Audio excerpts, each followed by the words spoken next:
അധ്യാപകരൊന്ന് സൂക്ഷിക്കണം. പ്രത്യേകിച്ച് മക്കളെ അൺഎയ്ഡഡ് സ്കൂളുകളിലാക്കിയ എയ്ഡഡ് സർക്കാർ അധ്യാപകരെ കണ്ടെത്താനായിട്ട് സർക്കാർ തയ്യാറെടുക്കുകയാണ്.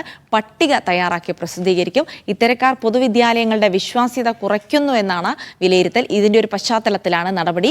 വിവിധ കേസുകളിൽ കുറ്റക്കാരായ അധ്യാപകർക്കെതിരെ നടപടിയെടുക്കാനും സർക്കാർ തീരുമാനിച്ചു. 120 പേരുടെ പട്ടിക വിദ്യാഭ്യാസ വകുപ്പ് തയ്യാറാക്കി. ഗോപാൽ ശിലാസനലുണ്ട് വിവരങ്ങൾ നൽകാനായി. ഗോപാൽ, മക്കളെ അൺഎയ്ഡഡ് സ്കൂളുകളിൽ ചേർത്ത എയ്ഡഡ് സർക്കാർ സ്കൂൾ അധ്യാപകരുടെ പട്ടിക തയ്യാറാക്കുമെന്ന് പറയുമ്പോൾ അതിൽ മറ്റെന്തെങ്കിലും തുടർ നടപടികൾക്ക് സർക്കാർ ആലോചനയുണ്ടോ? കാരണം ഏത് സ്കൂളുകളിൽ കുട്ടികളെ പഠിപ്പിക്കണം എന്നുള്ളതൊക്കെ ഒരു വ്യക്തിപരമായ ചോയ്സ് കൂടെയല്ലേ?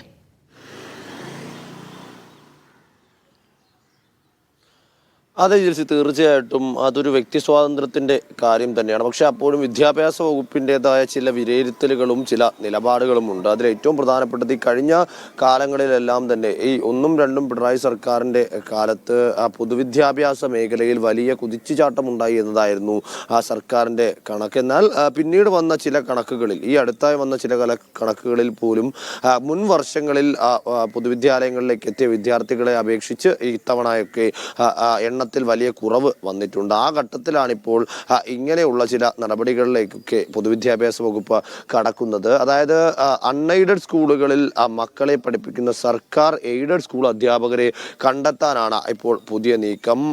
ഇവരുടെ പട്ടിക തയ്യാറാക്കി പ്രസിദ്ധീകരിക്കാൻ ഏറെക്കുറെ തീരുമാനമായിട്ടുണ്ട്. പക്ഷെ അപ്പോഴും ഇവർക്കെതിരെ ഒരു അച്ചടക്ക നടപടി എന്ന തരത്തിലേക്കുള്ള സാങ്കേതികതയിലേക്കോ അല്ലെങ്കിൽ അത്തരത്തിലേക്കുള്ള കാര്യങ്ങളിലേക്കോ ഒന്നും പോകുന്നില്ല.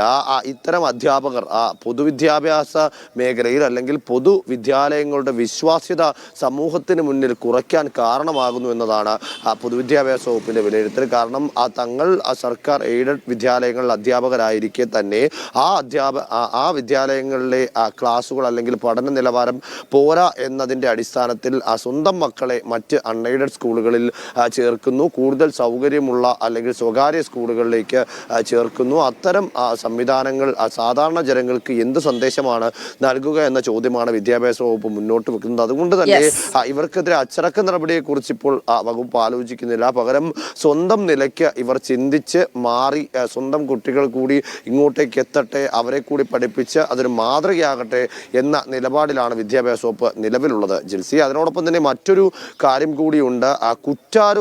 കുറ്റാരോപിതരായി പിന്നീട് കുറ്റക്കാരാണെന്ന് കണ്ടെത്തിയ അധ്യാപകർക്കെതിരെ അച്ചടക്ക നടപടി സ്വീകരിക്കാൻ കൂടി ഈ ഘട്ടത്തിൽ വിദ്യാഭ്യാസ വകുപ്പ് ആലോചിക്കുന്നുണ്ട്. വിവിധ കേസുകൾ, പോക്സോ, ലഹരി, അതിനോടൊപ്പം തന്നെ സാമ്പത്തിക തട്ടിപ്പ് അടക്കമുള്ള കേസുകളിൽ പ്രതിയായി കുറ്റം തെളിയിക്കപ്പെട്ടവർക്കെതിരെയാണ് ഇത്തരം നടപടി സ്വീകരിക്കുന്നത്. ഇതിലും കൂടുതലായി ഉള്ളത് 120 പേരുടെ പട്ടിക ആദ്യഘട്ടത്തിൽ പൊതുവിദ്യാഭ്യാസ വകുപ്പ് തയ്യാറാക്കിയിട്ടുണ്ട്. ഇതിലും പോക്സോ കേസിലും ലഹരി കേസിലും പ്രതിയാക്കപ്പെട്ട അധ്യാപകരാണ് കൂടുതലായിട്ടും ഉള്ളത്. ഇവർക്കെതിരെ അച്ചടക്ക നടപടി, അതായത് ജോലിയിൽ നിന്ന് പിരിച്ചുവിടുന്നത് അടക്കമുള്ള അച്ചടക്ക നടപടി ആലോചിക്കുകയാണ് പൊതുവിദ്യാഭ്യാസ വകുപ്പ്. എന്തായാലും ആ അച്ചടക്ക നടപടിയുടെ കാര്യത്തിൽ വേഗത്തിൽ തന്നെ തീരുമാനമുണ്ടാകുമെന്നാണ് അറിയാൻ സാധിക്കുന്നത്. കാരണം ഇത്തരം അധ്യാപകരാണ് വിദ്യാർത്ഥികളുടെ സ്വഭാവ രൂപീകരണം അടക്കമുള്ള തീർച്ചയായിട്ടും എന്തായാലും അധ്യാപകരുടെ കാര്യത്തിൽ ഇനി അല്പം അവർ കുറച്ചുകൂടെ സൂക്ഷിക്കേണ്ടിയിരിക്കുന്നു എന്നാണ് മനസ്സിലാക്കുന്നത്.